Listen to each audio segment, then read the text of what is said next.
Hindi niya na sasayangin yung babaeng nandyan nung walang-wala ka pa. Kasi ano, nilandi ka? Lalaki lang? May mga pangangailangan?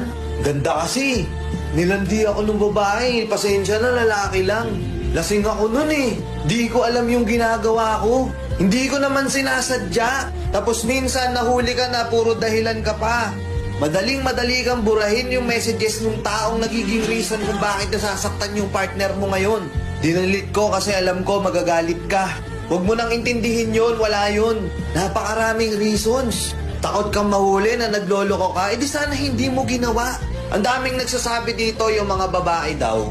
Yung mga babae daw ngayon kadalasan mukha ng pera. Materialistic na. Wala nang matinong babae sa panahon ngayon, pare-parehas na daw sila. Totoo ba? Parang hindi naman.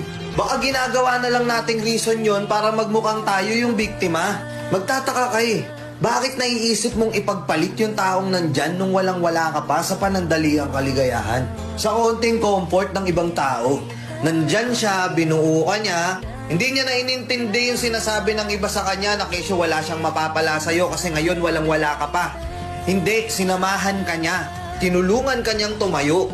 Nandyan siya nung wala ka nang kakampi sa mundong to. Tapos nung okay ka na, ano pa ba gusto mong patunayan mo? Na dahil okay ka na, dahil ngayon meron ka na ano, pwede mo nang gawin lahat ng gusto mong gawin?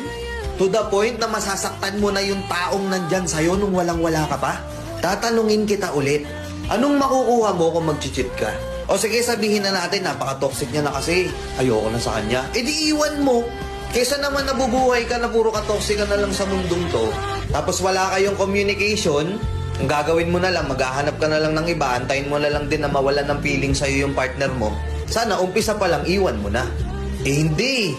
Minsan hindi naman talaga nagkulang sa'yo yung babae, nandyan pa nga sa'yo, sinakripisyo na lahat para sa'yo. Binigay na lahat para sa'yo. Pero kulang pa din. Baka hindi na siya yung problema, baka yung problema nasa'yo. Hindi ka marunong makontento. Wala namang babaeng perpekto. Sakit lang no, minsan may mga kwento pang ganto.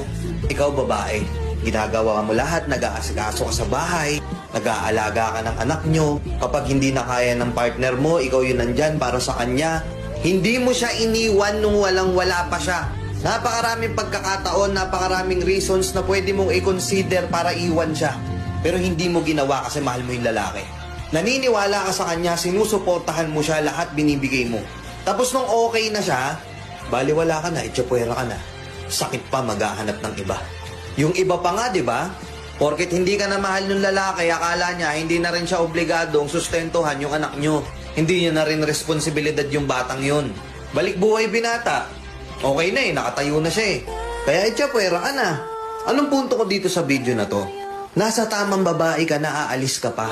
Kung tatanungin mo ko, paano ba malalaman kung talagang mahal ka ng isang babae? Oo, yun na yung isang reason.